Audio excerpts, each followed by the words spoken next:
And generally, how many here shop at Costco? Anybody?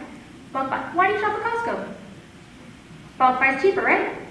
Bulk buy's cheaper. Why would that be any different when we're buying healthcare services? Why would we shop bulk buy for our own consumer goods, but then suddenly one off in the market we're going to get a better deal for healthcare?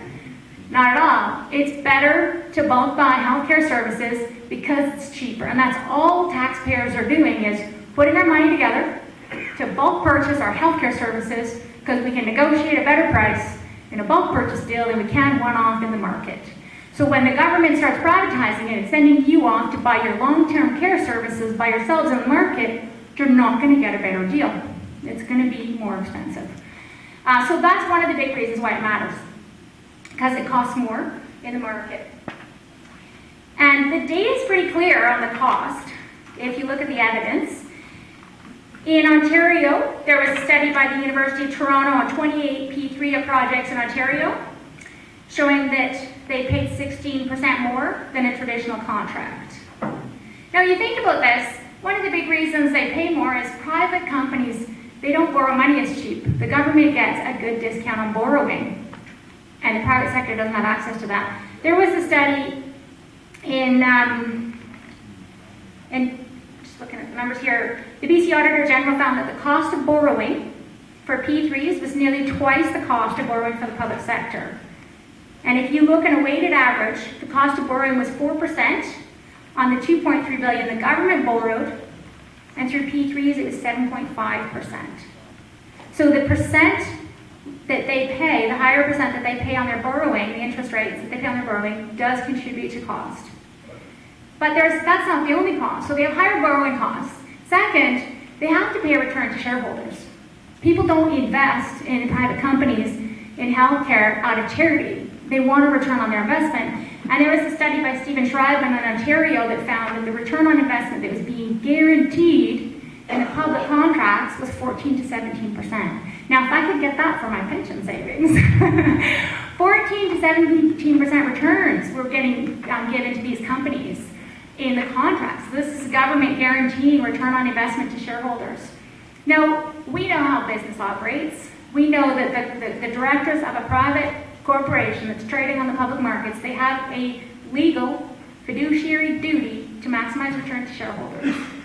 And if they compromise shareholder returns without approval of the shareholders, they can be sued, and they get sued often for violation of fiduciary duty. They have an obligation to get a shareholder return. So if you're in a long-term care home that's traded on the public market in a company, that company is giving a return to their investors because they're legally obliged to do that. So two costs there. One, borrowing costs are higher. Two, returns to investors have to be built in. Public model and return to investors. Administration costs are higher because the smaller corporation in a private sector, or even a large corporation, on a per unit cost has higher administration than in the public sector. The public sector can spread it across a very large administrative body on a big service delivery model. And the private sector corporation has to bid on contracts, has to have marketing costs. So what we see in large meta-analysis across private deliverers is that they cost more on average. Now that doesn't mean every facility does. There's some great mom and pop local operations that are run on a nonprofit or even a business model that aren't publicly traded. There's some good examples of companies that care, where the owners really want to deliver good quality care. So I'm not saying that every private operation isn't delivering good service. But the reality is that the data shows, on average, overall, they're going to cost more and they're going to deliver poorer service. And I also want to be clear that it's not because the workers in that sector in those private facilities aren't working their dogs off. And the reality is they are working their dogs off, because the other side of privatization is that it delivers poor quality care. And so not just in healthcare, but in a variety of services. So there was a privatization of correctional services in Ontario. They did a test case where they ran a private facility and they kept one public. They had 2 jails, and the evaluation showed that the public one had better security, which matters, corrections, better prisoner health care, and reduced repeat offenders.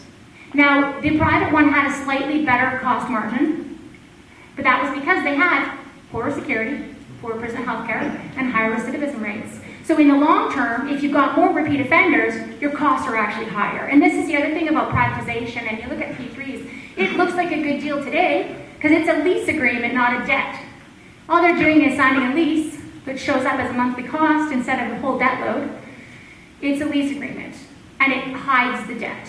And it's the same thing with this. It looks like a good cost savings up front, but the long-term cost is much higher if you're getting poor quality outcomes on service like corrections. So you see the quality of care down on the service delivery side. Sometimes they say, well, this is going to give consumers more choice, and it's going to save consumers money. The example of Manitoba Telephone's private, right next door to SaskTel. SaskTel's still public. It was $8 less per month in the public one than in the private one for a phone. So even on the citizens' side, they're not seeing those cost savings transferred over. The other big argument they'll use on privatization, and I heard this a lot in Alberta, was for transferring the risk. There was this Henday Drive, it's a ring road around Edmonton, and they had a P3 deal, and the cost kept going up and up. And at first, Ralph Klein said, this is going to save us so much money. And then the cost goes up, and then the cost goes up again. And finally, the cost was obviously way more than it would have cost publicly. So he's like, oh, well, it's going to transfer the risk. And I already told you the difference between the two models. There is no difference in risk, because in both models, the private company is building it, and both of them have insurance. So there's really no risk. But you'll hear this a lot, because this is the final justification they have once they realize costs. And in Ontario, just recently, the Auditor General of Ontario came out with a study that showed that P3s were costing $8 billion more than the regular model. Ontario Auditor General just came out with this report. And the government says, risk. It's saving us money because it's transferring risk.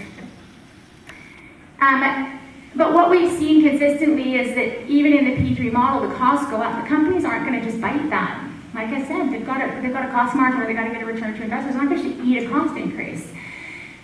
So what happens is they renegotiate those contracts, and the costs get eaten by the public sector. And there's example after example where those costs go up in a P3 model and it gets renegotiated.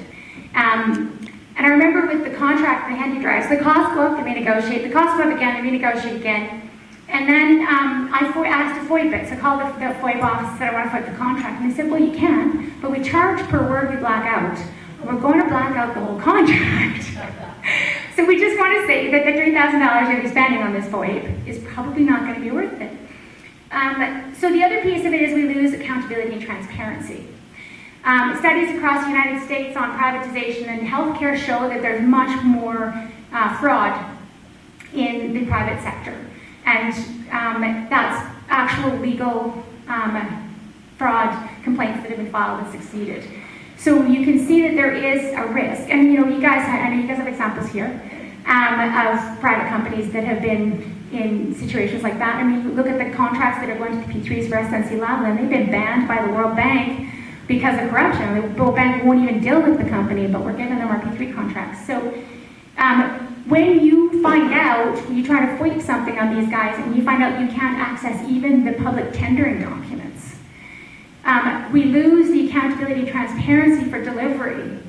And we lose that ability for the public to know how our services are being delivered, what the costs are, and what the deals are. So we lose that accountability and transparency, which is pretty fundamental to public service delivery. And the other piece of this risk transfer, this argument that they use, is transferring risk. If a private sector corporation isn't going to be making money and the returns aren't going to be there, the investors are going to pull out. And we saw it in Red Deer. The long-term care homes there went bankrupt. And we saw it all the way across the UK with a massive bankruptcy of Southern Cross healthcare delivery. They're not going to stick around and offer the service at a loss. It's a private sector corporation, and they've got limited liability and the ability to declare bankruptcy. So, now those contracts can be structured in such a way that you can get a third party to take on the financial risk. So there's ways to write P3 contracts that do protect corporations and the government in terms of if the company goes bankrupt, there's a third party that guarantees the risk. So you can get third party guarantees. They haven't, no contract that I've heard of has them. And because we can't get access to the contracts, we can't prove that they aren't signing third-party guarantees. But to date, I haven't seen anything, and the Auditor General of Ontario asked the government to step up on saying exactly how they're costing their risk, and did the costing and said it was bunk. So the argument really hinges around how they're transferring risk and if they are. And really, if you're transferring risk, the costs are built into the contract. Like if there's a third party that's going to be picking up the liability, they're not doing that. They're not taking that on for free. It's going to be built into the costing of the contract.